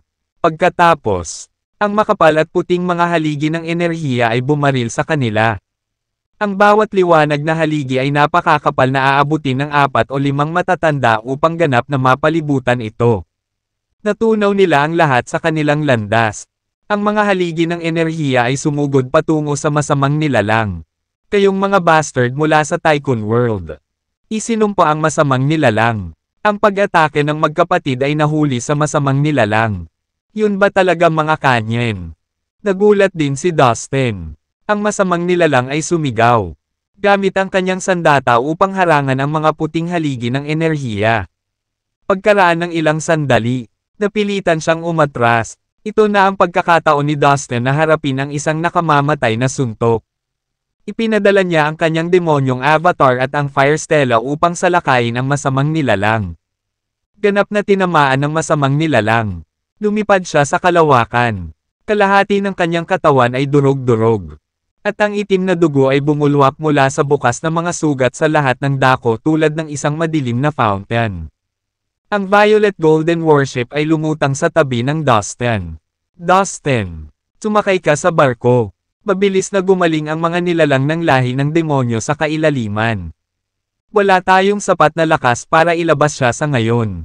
Mabilis na kumikidlat ang barkong pandigma ko. Malalagpasan natin siya dito. Tawag ng lalaki mula sa barkong pandigma. You just sign your death sentence. How dare you hurt me? You'll never get away with this. Angal ng masamang nilalang. Umupo siya sa tuktok ng bundok na nakakross ang mga paa at sinimulang gamutin ang kanyang mga sugat. Naglabas siya ng maliwanag na pulang ilaw, na nangangahulugang mabilis siyang gumaling. Dahil alam niyang magandang pagkakataon iyon para maalis ang masamang nilalang. Sumakay siya sa Violet Golden Warship. Swoosh! Lumipad ang barkong pandigma. Ang loob ng Violet Golden Warship ay talagang mas malaki at mas maluwang kaysa sa hitsura nito mula sa labas. Mayroong isang malawak na cabin. Mga hanay ng mga independenteng silid. At kahit na 12 ng mga lihim na silid para sa paglilinang. Sa labas, gayunpaman, ito ay tila isang maliit na bangka na maaaring tumanggap lamang ng ilang tao. Dahil ito ay natatakpan ng isang sopistikadong hanay ng espasyo na idinisenyo upang itago ang tunay na laki nito. Nakatayo sa loob ng cabin. Napagmasdan ni Dustin ang bilis kung saan ang barko ay gumagalaw at napagtanto na ito ay hindi bababa sa 10 beses na mas mabilis kaysa sa kanyang sariling kakayahan sa paggalaw ng katawan. Ang barkong pandigma na ito ay isa sa ilang mga bagay na kanyang nadatna na talagang nagpahanga sa kanya. At saka, nang maalala niya ang mga nakausling baril ng kanyen, hindi niya maiwasang lalo pang humanga sa barko. Malinaw na ang puting liwanag na haligi na bumaril mula sa mga bar aisles ng kanyen ay hindi gaanong mas mahina kaysa sa isang pag-atake na inilunsad ng isang walang kamatayang hari. Ang gayong barkong pandigma ay isang mabigat na kayamanan ng mahika. Habang nakatingin si Dustin sa paligid ng barko na nakanganga ang bibig. Ngumuso ang babaeng naka-green. Dahil tumanggi si Dustin na ibigay sa kanya ang makapangyarihang damo. Medyo hindi siya nasisiyahan sa kanya. Sa isang mapang-asar na ekspresyon sa kanyang mukha. Tinabi niya, "Ha, tapalagay ko ay hindi ka pa nakakita ng ganoong nakakatakot na barkong pandigma." Sa totoo lang, ang mga barkong pandigma na dinisenyo at ginawa sa Tycoon World ay ang pinakamahusay na makikita mo sa buong mundo. Universe. Sa katunayan, maraming lahi at angkan ang nagbabayad ng napakalaking halaga sa Tycoon World dahil lang sa gusto nilang bilhin ang isa sa ating mga barkong pandigma. Oh, ganun ba kasikat ang mga barkong pandigma mo? Curious na tanong ni Dustin. Haha, syempre, gusto ng lahat ng barkong pandigma mula sa Tycoon World. May lihim na pamamaraan para sa paggawa ng magagandang barkong pandigma na naipasa na mula pa noong unang panahon. Gamit ang pamamaraang iyon, nakakagawa tayo ng mga barkong pandigma na may pinakamahusay na opensiba at depensiba. Kapangyarihan. Hindi kataka-taka na maraming nilalang sa universo ang ipinagmamalaki na nagmamay-ari ng barkong pandigma na itinayo sa Tycoon World. Sagot ng lalaki, na nagmamadaling ipakilala ang pagmamalaki at kagalakan ng Tycoon World. I see. Ang galing. Sabi ni Dustin sabay thumbs up. Pagkatapos, sa isang nanghihinayang boses, idinagdag niya, sa kapangyarihan nitong barkong pandigma. Napatay na sana natin ang demonyong iyon.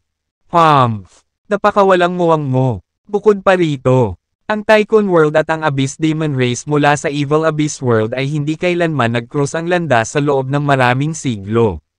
Kung napatay natin ang demonyong iyon sa harap ng lahat, gumawa tayo ng isang kalaban mula sa kalaliman ng demonyong lahi. Pagmamalaki ng dalaga na nakatitig kay Dustin na may disdain sa mga mata. Hoy, babae! Ano bang nangyayari sa'yo? Don't talk to my friend that way.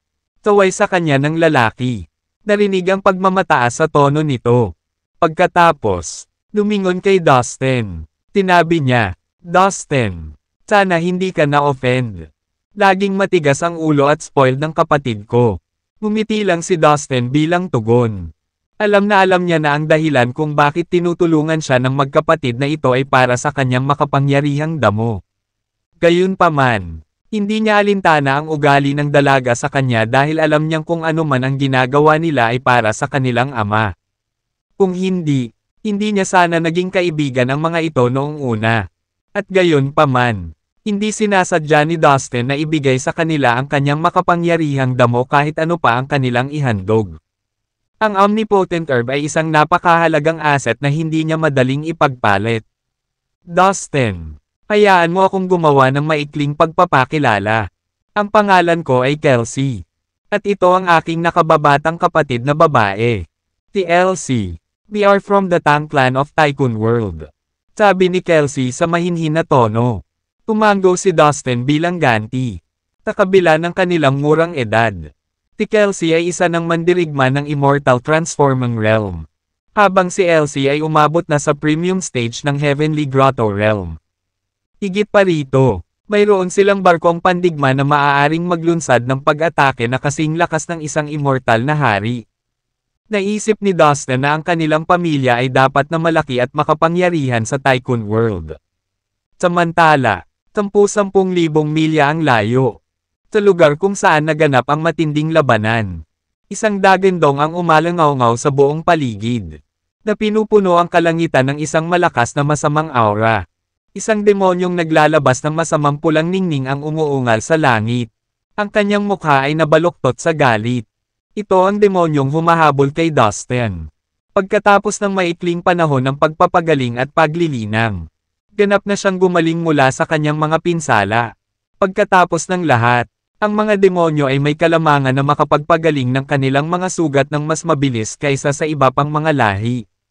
Bueno, ang Dustin na iyon ay tumutugma sa pangalan ng Master ng Immortal End World. Hindi ko naisip na magdaranas ako ng ganoong kalaking pagkatalo sa kanyang mga kamay. Ngunit ngayong umalis na siya sa Immortal End World, maaari na niyang hindi makatakas sa kamatayan. Tumayo ang demonyo sa tuktok ng bundok at malamig na tumingin sa direksyon kung saan kakaalis lang ng Violet Golden Warship. Siguro nagpunta rito ang dalawang kasamahan mula sa Tycoon World para sa makapangyarihang damo. Humph! Magbabayad ka, at ako ang maghihiganti. Bulong niya sa sarili. Palakas ng palakas ang pulang ilaw na nilalabas ng kanyang katawan hanggang sa halos mapula na nito ang buong bundok. Pagkatapos, naglabas siya ng Jade Sleep at nagpadala ng mensahe. Balak niyang ipatawag ang kanyang mga piling tropa para tugisin si Dustin. Ito ay isang malawak na kilalang katotohanan na ang Abyss Demon Race at ang mga buhay na nilalang ng Immortal End World ay sinumpaang mga kaaway. Bilang pinuno ng Immortal End World, natural na si Dustin ang numero 1 kaaway ng lahi ng demonyo sa kailaliman. At ngayong nasa labas na siya ng kanyang teritoryo nang walang tulong sa kanyang tabi. Iyon na ang pinakamagandang pagkakataon para bitag at patayin siya. Malaki ang kahalagahan ng pagpatay kay Dustin sa Ancient Forbidden Land sa Third Demonic World ng Evil Abyss World. Higit sa lahat, mayroon si Dustin ng isa sa 3 sagradong kayamanan ng Evil Abyss World. Ang Diabolic Killing Needle. Upang mahawakan ang kayamanan na ito, kinailangan ng demonyo na ipatawag ang kanyang piling puwersa para arestuhin si Dustin. Kung makukuha niya ang Diabolic Killing Needle, ang Third Demonic World ay agad na magiging mas malakas. Dustin, ang sinaunang Forbidden Land ang magiging lugar kung saan inililibing ang iyong bangkay. Anunsyo ng demonyo sa walang laman na bundok. Pagkatapos, sa isang flash ng pulang ilaw, nawala siya. Sa susunod na ilang araw, mabilis na kumalat ang isang partikular na balita sa Ancient Forbidden Land. Si Dustin, isang batang mula sa Immortal End World, ay may kasamang makapangyarihang damo. Lahat ng nilalang na nakarinig ng balita ay naramdaman ang pagtibok ng kanilang mga puso sa pananabik. Napakahalaga ng makapangyarihang mga damo. Lalo na para sa mga matatandang mandirigma na halos nasa dulo na ng kanilang buhay. Kung nakuha nila ang kanilang mga kamay sa isang makapangyarihang damo, mapapahaba nila ang kanilang habang buhay. Para sa mga nakababatang mandirigma, kahit na ayaw nilang pahabain ang kanilang buhay, maaari pa rin nilang ipagpalit ang makapangyarihang damo sa isang bagay na mahalaga para sa kanilang paglilinang. Kaya natural, maraming mga nilalang sa Ancient Forbidden Land ang nagsimulang hanapin si Dustin. Umaasang agawin siya ng makapangyarihang damo. Sa oras na ito, mas marami ang mga nilalang sa sinaunang Forbidden Land kaysa karaniwan dahil sa alamat tungkol sa God's Burial Ground. Sa Star Cluster, isang malaking bilang ng mga makapangyarihang cultivator ang ipinadala ng halos lahat ng kaharian at bawat maimpluwensyang angkan upang humanap ng pagkakataon sa sinaunang Forbidden Land. Dustin, nandito ka ba dahil sa God's Burial Ground? Tanong ni Kelsey kay Dustin. Ang totoo, gusto pa niyang makipag-trade kay Dustin. Pero dahil tahasang tinanggihan siya ni Dustin noon, pinipilit niyang makipag-usap nang hindi ibinalita ang totoong nasa isip niya. Oo, kaya ako nandito. Sagot ni Dustin na medyo naramdaman niyang nasa tamang landas siya. Bago siya umalis patungo sa Ancient Forbidden Land. Tinabi ni Kevin, Zenith, at ng sundalo sa kanya na ang dahilan kung bakit may mga tropa na matapang na pumasok sa sinaunang Forbidden Land ay dapat na may kinalaman sa God's Burial Ground. Ngayon, pagkatapos marinig ang sinabi ni Kelsey, alam ni Dustin na tama silang tatlo sa motibo ng tropang iyon. Napakaraming tao mula sa iba't ibang mundo ang sumugod sa Ancient Forbidden Land para lang sa God's Burial Ground.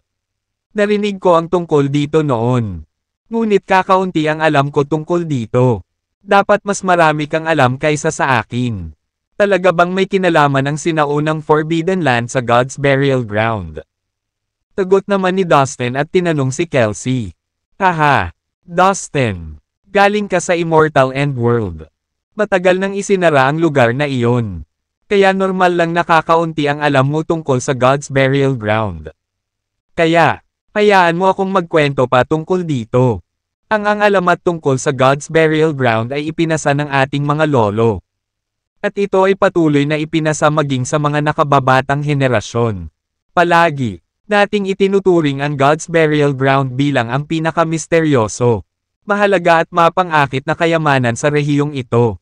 Ang hindi mabilang na mga Grandmaster at Cultivator ay naghahanap ng lugar na ito sa mahabang panahon. Tinasabi ng alamat na may nagkataon na pumasok sa God's Burial Ground. Nagstay lang siya ng napakaikling panahon at na-teleport paalis sa lugar dahil hindi sinasadyang nakapasok siya sa isang sinaunang magic array. Ang lalaking ito ang kasalukuyang pinuno ng palasyo ng langit. At saka, ang pinuno ng Heavenly Palace na ito ay umabot sa ganitong katangi tanging katayuan at naging isa sa pinakamalakas na master sa rehiyong ito dahil sa magandang pagkakataon na nakuha niya mula sa God's Burial Ground. Nitiig ang paliwanag ni Kelsey kay Dustin. Ang pinuno ng Heavenly Palace. Curious na tanong ni Dustin. Oo, ang Heavenly Palace ang pinakamakapangyarihang puwersa sa rehiyong ito. Ang pinuno ng Heavenly Palace ay nagtataglay ng nakakatakot na lakas. Siya ang hari ng mundo at walang nang-ahas na suwayan siya. Walang sino man sa rehiyong ito ang nang-ahas na guluhin ang kanyang puwersa. Sabi ni Kelsey na may seryosong tingin. Dahil sa sukdulang kapangyarihan na natamo ng pinuno ng palasyo ng langit. Ang mga tao mula sa buong rehiyon ay itinalaga ang kanilang mga puso sa paghahanap ng libingan ng Diyos. Ngunit hanggang ngayon, wala pang nakahanap nito, sabi ni Kelsey. Dahil matagumpay na nakapasok ang pinuno ng palasyo ng langit sa God's Burial Ground. Dapat niyang malaman ang lokasyon nito. Malalaman mo ba kung bumalik siya doon pagkatapos? Tanong ni Dustin. Hindi. Kasama ang palad kahit ang pinuno ng Heavenly Palace ay hindi na mahanap ang God's Burial Ground. Hindi umano nag-ugat sa permanenteng lokasyon ang God's Burial Ground. Paminsan-minsan, o marahil bawat 10,000 taon. Ang God's Burial Ground ay lilipat at lilipat sa ibang lokasyon sa loob ng star cluster na ito. Iyon marahil ang dahilan kung bakit napakahirap na matunten ang lokasyon nito. Ayon sa kwento, ang pinuno ng Heavenly Palace ay nagtamo ng malubhang pinsala habang siya ay nasa loob ng God's Burial Ground at muntik nang mawala ng buhay. Matapos siyang ay teleport palabas, nakahanap siya ng isang lihim na lugar at nilinang sa pag-iisa. Inabot siya ng 100,000 taon bago siya gumaling. Sa loob ng 100,000 taon na iyon, ang God's Burial Ground ay lumipat na sa ilang mga lokasyon. Dagdag ni Kelsey, naiintindihan ko. Biglang naintindihan ni Dustin. Noon pa lang, may isang kwento na umikot sandali. Mayroong ilang mga nilalang na nakakita ng isang malaki at mahiwagang mundo sa labas lamang ng Ancient Forbidden Land. Sa loob ng maringal na mundong ito, napansin nila ang mga banal na libingan na maliwanag na naiilawan. At may mga malabong anino ng mga banal na espirito na lumilipad sa paligid. Ang mga paglalarawan ng lahat ng nakita nila sa loob ay halos kapareho sa mga alamat tungkol sa God's Burial Ground. Nang lumabas ang kwento, natural na ang lahat ng tao sa buong star cluster ay natarante sa kilig. Ilang magsasaka ang pumasok sa Ancient Forbidden Land para tuklasin. Umaasang mahanap ang God's Burial Ground. Ani Kelsey, ngayon lang naintindihan ni Dustin ang nangyari. Napag-alaman na ang dahilan ng napakaraming nilalang na naglakbay sa Ancient Forbidden Land ay upang hanapin ang God's Burial Ground. Ang pinuno ng Heavenly Palace ay nanatili lamang sa God's Burial Ground sa loob ng maikling panahon. Ngunit dahil sa pagkakataong nakuha niya ay ginawa siyang isa sa pinakamalakas na mandirigma sa rehiyong ito. Walang cultivator ang makakalaban sa toksong ito. Sa totoo lang, ang dahilan ng insidenteng ito ay may kinalaman sa iyong immortal end world. Nakangiting dagdag ni Kelsey. Talaga? Anong ibig mong sabihin? Anong kinalaman nito sa immortal end world? Curious na tanong ni Dustin. Ang mga nilalang na nakakita ng God's Burial Ground sa Ancient Forbidden Land ay ang mga masasamang nilalang mula sa Third Demonic World of the Evil Abyss World. Ang mga masasamang nilalang na ito ng Third Demonic World ay lihim na nagtatagpo sa lugar sa paligid ng Immortal End World upang maghanda para sa pagsalakay. May garrison ng mga masasamang nilalang sa gilid ng sinaunang bawal na lupain. Ang mga masasamang nilalang na nakapwesto doon ay hindi sinasadyang natuklasan ang libingan ng Diyos sa sinaunang bawal na lupain. Hindi sila nag-aksaya ng oras at agad na nagpadala ng isang grupo pagkatapos isa pa para tuklasin ang lugar na iyon. Nang maglaon, nang kumalat ang balita, mas maraming tao mula sa iba't ibang lugar ang dumating. Sabi ni Kelsey. Well, I see. Malamig na sabi ni Dustin. Ang mga masasamang nilalang mula sa Third Demonic World ng Evil Abyss World ay gumawa ng maraming paghahanda para sa pagsalakay sa Immortal End World. Kuya, bakit ang dami mong kalokohang kausap sa kanya? Sa totoo lang, gusto naming ipagpalat sa iyo ang makapangyarihang damong iyon. Anong gusto mo? Sabihin mo lang sa amin. Hanggat mayroon kami, ibibigay namin ito sa iyo. Sa pag-aakalang ang kanyang kapatid ay nag-aaksaya ng oras sa pakikipag-chat kay Dustin sa mahabang panahon at nakalimutang pag-usapan ang tungkol sa pinakamahalagang bagay. Hindi napigilan ni Elsie ang kanyang sarili at pinutol ang pag-uusap. Elsie, nahihiyang tumingin si Kelsey kay Dustin at naghintay ng sagot niya. Well, to tell you the truth, I really appreciate your help. But the omnipotent herb is too precious. Hindi ko ito ipagpapalit sa anumang bagay. I think it is time for me to go. Tumayo si Dustin at nagpaalam sa kanila. Pagkatapos ay kumilos siya at mabilis na tumakbo palabas ng barko na kasing bilis ng kidlat. Ano? Stop! Napatingin si Elsie kay Dustin habang nakadilat ang mga mata. Nakaramdam ng pagkadismaya si Kelsey. Hindi niya akalain na aalis nang nagmamadali si Dustin. Kuya, ang taong ito ay talagang walang utang na loob. Huwag na tayong mag-aksaya pa ng oras sa kanya. Baka kunin na lang natin ito sa kanya. Ang mga kanyan sa barkong pandigma ay maaaring magsagawa ng isa pang pag-atake. Kailangan lang natin siyang pilayin at kunin ang makapangyarihan sa lahat. Herb Mac, galit na sabi ni Elsie kay Kelsey. Puno ng hinanakit at puot ang puso niya habang nakatitig sa papalayong figure ni Dustin. Hindi ko akalain na mapapatay natin siya kahit na gumamit tayo ng mga kanyan sa barkong pandigma. Ang kanyang stela ay isang magic treasure na dating pag-aari ng isang immortal na hari. At ang hawak ng kanyang avatar ay nakakatakot din. Kung susubukan nating kunin ito sa pamamagitan ng puwersa, maaaring hindi na tayo magkakaroon ng pagkakataong makuha ito. Tumingin si Kelsey sa kapatid at umiling. Ayaw niyang harapin si Dustin. Ang kanyang cultivation base ay mas mataas kaysa kay Elsie. Kaya ang kanyang pananaw at karanasan ay mas mataas kaysa sa kanya. Pero kailangan talaga ni tatay ang omnipotent herb para gumaling. Kung patuloy na lumalala ang kalusugan ng ating ama, hindi na siya gagaling. Patuloy na bababa ang status ng ating clan members. Sa huli, mabubukod tayo sa Tycoon World. Elsie nag-aalalang sabi. Sumunod muna tayo sa kanya. Then we will find a way out. Sa wakas ay nagpa siya si Kelsey pagkatapos niyang isaalang-alang ito. Ang Violet Golden Worship ay tumilapon at hinabol si Dustin sa bilis ng kidlat. Sa sumunod na 2 araw, dumaan si Dustin sa Ancient Forbidden Land. 2/3.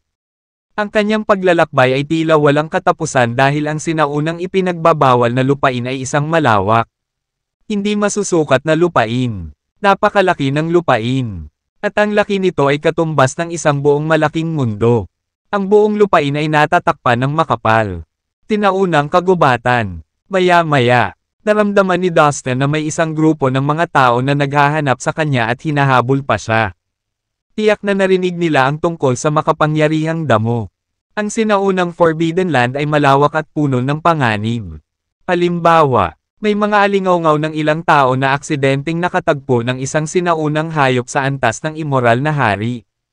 Siyempre, hindi ito isang masamang sitwasyon dahil ang mga sinaunang hayop ay hindi gustong pumatay. Mawawala ang mga ito pagkatapos lamang na masulyapan ang mga dayuhang nilalang. Gayunpaman, mayroon ding mga alingaw-ngaw tungkol sa mas nakakatakot na pagkikita. Tinasabing may ilang nilalang na nakapasok sa isang patay na hindi magandang lugar na napapalibutan ng nakakatakot na aura. At kalahati sa kanila ay biglang nawala ng vital energy at namatay sa isang kisap mata bago naging mga kalansay. Ang natitirang mga nilalang ay desperadong sinubukan ang kanilang makakaya upang makatakas mula dito. Sa isa pang kaso, may ilang nilalang na nakasagasa sa isang grupo ng mga sundalong humanoid na bangkay na natatakpan ng itim na buhok. Ang mga bangkay na sundalong ito ay naglalakad sa isang maayos na pila sa pangunahing kagubatan na may nakamamatay na kalooban. Ang isang dosina ng mga espiritual na kaluluwa ng mga dayuhang nilalang ay mabilis na naakit ng hukbo ng madilim na bangkay ng mga sundalo at naging bahagi ng kanilang grupo. Sa kabuuan, ang Ancient Forbidden Land ay isang mapanganib na lugar kung saan maaaring mamatay ang sinuman anumang oras. Sa makatuwid, lahat ng naririto ay naging alerto at maingat hanggat maaari. Karamihan sa kanila ay gumagala pa rin sa periphery ng Ancient Forbidden Land. Unti-unting lumilipat patungo sa gitna. Ayon sa mga demonyo ng Third Demonic World, ang Grand Divine Tomb sa Ancient Forbidden Land ay hindi mananatili sa isang nakapirming lokasyon. Sa katunayan, maaaring wala ito sa core ng Ancient Forbidden Land. Ito ay patuloy na gumagalaw dito at doon. On at off ang visibility nito sa kalooban. Alam ito ng mga demonyo dahil lahat sila ay nakapwesto sa labas ng Ancient Forbidden Area ng ilang sandali at sa panahong ito, ilang beses nilang nasaksihan ang paglitaw ng engranding banal na libingan. Sa makatuwid, ang lahat ng mga nilalang na dumating dito mula sa ibang mga mundo ay nagbuhos sa mga demonyo ng kayamanan at mga ari-arian upang masuhulan ng ilang impormasyon mula sa kanila. Pagkatapos ng lahat, ang lahat ng nabubuhay na nilalang na pumasok sa sinaunang ipinagbabawal na lupain ay may isang motibo. Upang mahanap ang engranding banal na libingan, na marahil ay ang maalamat na God's Burial Ground.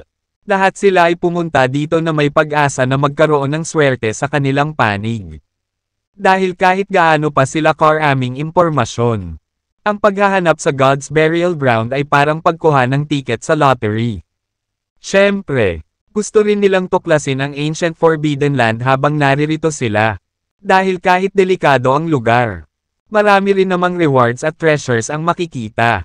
Halimbawa, ang mga bihirang superior herbs na bihirang makita sa nakalipas na daan-daang taon at semi-omnipotent herbs ay nagkalat sa paligid ng ancient forbidden land sa mga random na lugar. Ang ilan sa mga nilalang na lumabas sa paggalugad ay pumasok sa mga sinaunang kuweba at nakakita ng mga mamahaling tabletas at lihim na martial arts na mga kasulatan na nawala sa mahabang panahon. Ang iba ay nakahanap ng mga mina ng kristal, kung saan nakakuha sila ng napakaraming napakahalagang mga espesyal na kristal. Ang ilan sa kanila ay nakahanap pa ng walang kamatayang metal, na isang maalamat na materyal para sa pagpino ng mga nangungunang armas. Ang anumang mahiwagang kayamanan na pinadalisay ng walang kamatayang metal ay mahirap sirain. Kahit na ng isang magsasaka na kasing lakas ng isang walang kamatayang hari. Para sa mga kadahilanang ito, kahit na lumabas na ang ancient forbidden land ay hindi tahanan ng God's burial ground. Isa pa rin itong lugar na dapat tuklasin. Napakaraming uri ng kayamanan ang maaaring makuha. Sa nakalipas na ilang araw, gumagala si Dustin sa isang malawak na kagubatan. Umaasang mahanap ang engranding banal na libingan. Kung talagang nakapasok siya sa maalamat na God's burial ground, magkakaroon siya ng magandang kapalaran. Sa sandaling ito, napagtanto ni Dustin na bigla siyang nakipagsapalaran sa isang tahimik na lugar. Habang pinagmamasdan ni Dustin ang malamig at pulang-pula na lupa, napagtanto niyang nababalot ito ng hindi mabilang na mga buto. Walang sinasabi kung gaano katagal ang mga buto na ito. Gayunpaman, ang mga buto ay may kintab pa rin. Kaya malamang na sila ay pag-aari ng makapangyarihang mga nilalang. Maingat siyang naglakad sa kailaliman ng tuyong sinaunang lupain. Hindi nagtagal, nakita niya ang isang buhay na bundok. Ang nakakasilaw na liwanag ay nagmula sa malagon nitong tuktok, na nagmumula sa malakas na espiritual na enerhiya. Ang bundok ay natatakpan ng maraming superior herbs na nasa ikapito, ikawalo, o ikasyam na baitang. Maraming nilalang na may walang hangganang espiritual na enerhiya ang tumatakbo sa paligid ng bundok at naglalaro sa isa't isa. Ang lahat ng ito ay semi-omnipotent herbs na may katalinuhan. Sa tuktok ng bundok ay isang palasyo na may gintong liwanag na tumataas sa langit. Nagmukha itong klasiko at misteryoso. Napakaraming semi-omnipotent herbs na may katalinuhan. And I think there might be also some omnipotent herbs. Halos maglaway si Dustin habang nakatitig sa napakaraming semi-omnipotent herbs sa bundok. Kung mayroon talagang makapangyarihang mga damo, dapat silang tumira sa palasyong iyon. Sa isiping iyon, binilisan ni Dustin ang takbo at sumugod sa tuktok ng bundok. Nang marinig ng matatalinong semi-omnipotent herbs ang pagdating ng estranghero, lahat sila ay agad na tumakbo sa palasyo. Maya-maya, dumating na si Dustin sa gate ng palasyo. This is so strange. Bulong niya sa sarili habang pinag-aaralan ang eksenang nasa harapan niya. Ang palasyong ito ay puno ng isang mahiwagang puwersa ng batas ng kalikasan. Ang mga dingding nito ay nagpapakita ng maliwanag na gininto ang kulay at kumikinang ng maliwanag. May isang uri ng banal at mapayapang kapaligiran sa paligid ng palasyo na magpapahanga at magpapakumbaba sa sinumang nakatayo sa harapan nito. Gayunpaman, may kakaiba sa palasyo. Agad na naging alerto si Dustin at sinakop ang lugar gamit ang kanyang espiritual na kahulugan. Pagkatapos, nagngangalit ang kanyang mga ngipin habang nagdedesisyon. Tinulak niya ang pinto ng gintong palasyo at pumasok.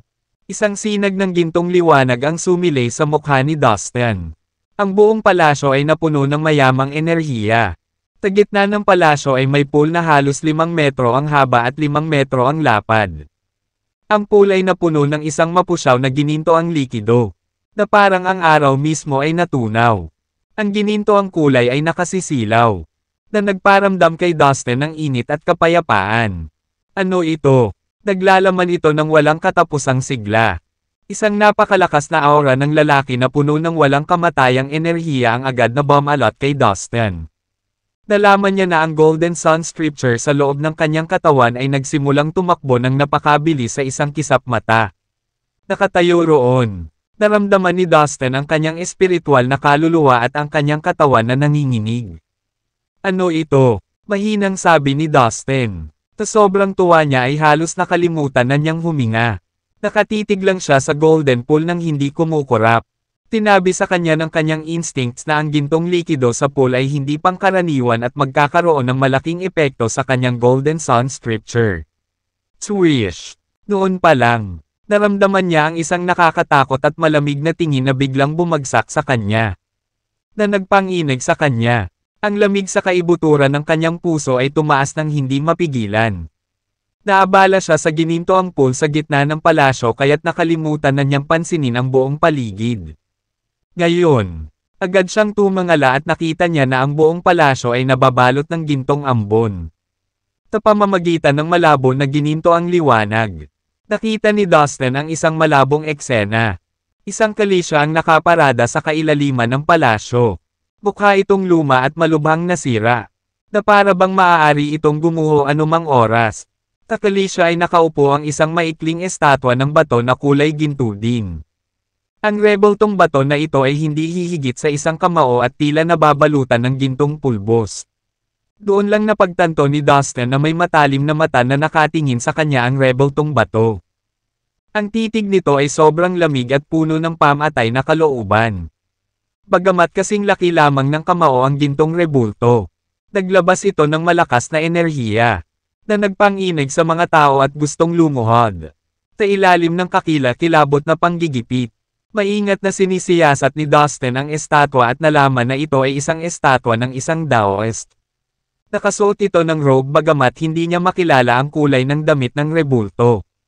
Ang rebultong bato ay natatakpan ng makapal na alikabok na para bang matagal na itong nakaupo at hindi natitinag. Habang pinagmamasdan ni Dustin ang rebulto, nanginginig siya at nakaramdam ng goosebump sa buong katawan. Buhay pa ba itong rebultong bato? Kung hindi, bakit ito tumitig sa akin na may nakamamatay na tingin sa mga mata? Bagamat maliit ito at parang ibang normal na estatwa. Abnormal ang kapangyarihan nito. Parang kayang sirain ang universo anumang oras. Napaisip si Dustin. Habang pinagmamasdan ito ng mabuti ni Dustin. Naramdaman niyang parang siya ay tinatitigan ng isang mabangis na hayop na susugurin siya at maglulunsad ng mapanirang pag-atake sa kanya anumang oras. Mamamatay ka. Tagalabas. Isang malamig na boses ang biglang lumabas mula sa rebultong bato. Pagkatapos ay isang mabigat na kapangyarihan ang sumabog mula sa loob ng rebulto. Napakaganda ng pagsabog na yumanig sa buong palasyo. Sa pagkakataong iyon, nagulat si Dustin. Ang kanyang espiritual na kaluluwa ay nanginginig ng hindi mapigilan at naramdaman niya na ang kanyang katawan ay malapit nang bumagsak sa ilalim ng napakalaking presyon. Natigilan si Dustin. Buhay talaga ang rebultong bato. Bukod dito, ang lakas nito ay sobrang nakakatakot na hindi ko nais na pukawin ito. Hindi ako tugma para dito. Damn it, ano ba itong bagay na ito? Nagmura si Dustin sa loob. Gayunpaman, ayaw na niyang alamin pa dahil pakiramdam niya ay hindi dapat guluhin ang rebulto. Tumalikod si Dustin at nagpas siyang tumakas ng walang pag-aalinlangan sa buong lakas. Sa sandaling lumingon siya. Isang gininto ang liwanag ang bumungad sa palasyo at umalangaw-ngaw sa palasyo ang helanghing ng kabayo. Sa kanyang espiritual na kahulugan. Naramdaman ni Dustin ang isang malakas na kabayong bato na umaakyat sa hangin. Ipinilig nito ang ulo at marilag na ibinaba ang buntot. Nagbigay ito ng malakas at nakakatakot na aura. At sa tuwing hahakbang ito, gumuho ang kawalan sa malapit. Napakaliit ng kabayong bato. Kasing laki lang ito ng kabayong dagat. Ngunit ang lakas nito ay nakakatakot at maihahambing sa isang maitim na dragon. Ang kabayong bato ay kumikinang habang ito ay nagliliwanag ng gintong liwanag. Sa kasamaang palad ay nakadirekta ang magandang gintong liwanag kay Dustin habang hinahabol siya nito. Oh, shit! Pareho nila akong hinahabol. Isang batong estatwa at batong kabayo. Nabuhay ba ang mga bato? Nagtataka si Dustin habang sinusubukang makalayo sa kanila sa lalong madaling panahon. Isinaaktibo niya ang kanyang kakayahan sa paggalaw ng katawan para makapagbigay siya ng matinding bilis at makatakas sa mga humahabol sa kanya. Hindi na siya makapaghintay na tumakas sa mapanganib at desyerto na lupain.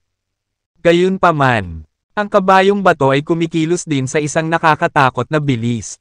Naglabas ito ng nakakatakot na kapangyarihan na naging hindi mabilang na mga sinag ng gintong liwanag. Hindi nagtagal ay tumama ang isa sa mga sinag ng liwanag kay Dustin. Pagkatama ni Dustin, bumulwak ang dugo sa katawan niya.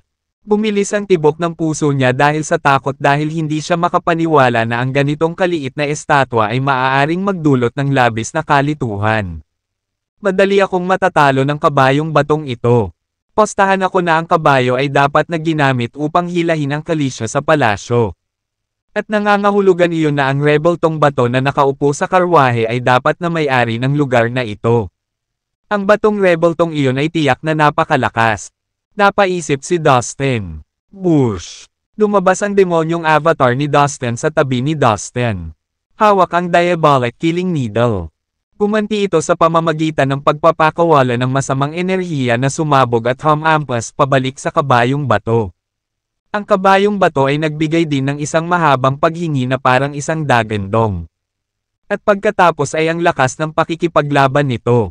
Buong lakas itong naningil sa demonyong avatar. Di nagtagal. Ang demonyong avatar ay nasangkot sa pakikipaglaban sa kabayong bato. Ang napakatinding alon ng enerhiya ay nilikha at mabilis na kumalat.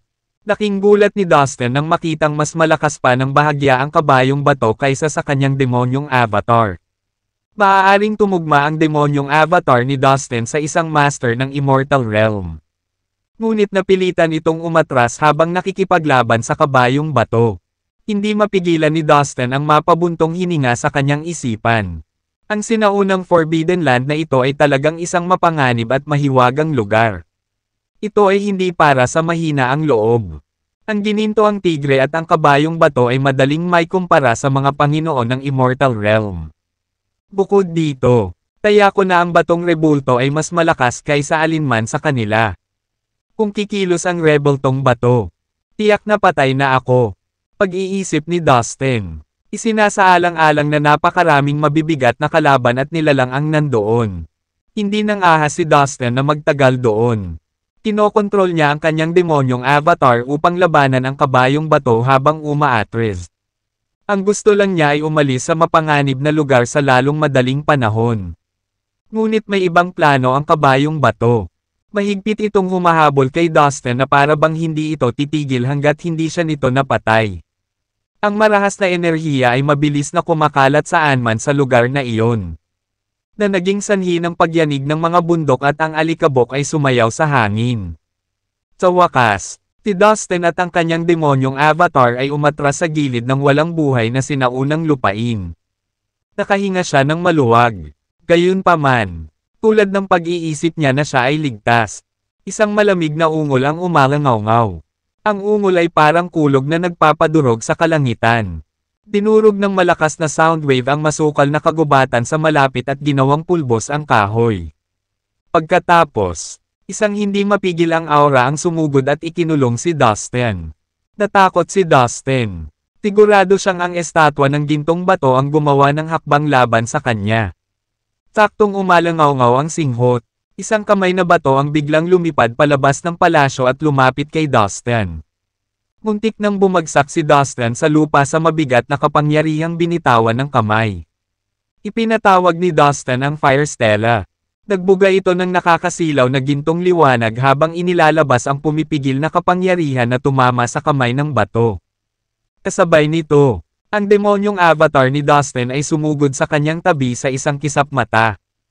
Ang diabolic killing needle sa kamay ng demonyong avatar ay naging isang malaking stick at lumapit sa kamay ng bato. Bang! Si Dustin. Ang Fire Stella at ang kanyang malademonyong avatar ay inihagis sa hangin ng malaking kamay na bato. Dumura si Dustin. Ang kanyang damit ay halos mabahira ng dugo. At napakaraming butas sa kanyang katawan. Mukha siyang dagwang espongha. Si Dustin ay itinapon at napunta sa lupa sa isang makapal na kagubatan. Nasinira ang higit sa kalahati nito. Ano ang teknik na ito na ginagamit ng munting bata? Ang stela na ito at ang cultivation method na ginagawa ng taong ito ay may pagkakatulad sa formula na pinagkadalubhasaan ko, ungol ng estatwa ng bato. Uminto ang kamay na bato at tumigil sa pag-atake kay Dustin at sa kanyang malademonyong avatar. Tinamantala ni Dustin ang panandaliang pagkakataong ito at sumugod sa malayo gamit ang kanyang malademonyong avatar nang hindi lumilingon. Walang paraan na siya ay masangkot sa isang natalong labanan. Hindi sumunod kay Dustin ang rebeltong bato sa loob ng palasyo. Tutal nakaalis na si Dustin sa palasyo nito. Patuloy na tumakbo si Dustin at pagkaraan ng ilang sandali. Nakakita siya ng kuweba na daan-daang milya ang layo mula sa abandonadong lupain. Naka-cross-legged siya at nagmuni-muni ng matagal. Pagkatapos kumain ng maraming high-grade superior herbs at superior peel. Sa wakas ay nabawi niya ang kanyang lakas at gumaling. Dahil nakamit niya ang buong potensyal ng Immortal Body Refining Formula. Mayroon siyang kamangha-manghang kakayahan sa pagpapagaling para sa mga pinsala. Nang maglaon, hindi na nang ahas si Dustin na lumapit sa abandonadong lupain. Nagtungo siya sa kabilang direksyon ng lugar na iyon. Makalipas ang halos kalahating araw, biglang pinaikit ni Dustin ang kanyang mga mata at diretsyong nakatingin sa harapan. Isang malaking grupo ng mga masasamang nilalang ang gumagalaw. May mga 600 sa kanila. We were informed that the Dustin guy from the Immortal End World is supposed to be hanging out in this area. He could not go too far. Kung hahanapin natin ang lugar na ito, baka mabangga natin siya dito. Nabalitaan ko na hawak ng Brat ang banal na sandata ng ating lahi Diabolic Killing Needle ang hawak niya. Totoo ba iyon? Totoo. Nasa laban ako noon nang salakayin ng ating mga tropa ang Immortal End World. Sigurado akong ang ating banal na sandata ay nasa kamay ng taong Brat na iyon.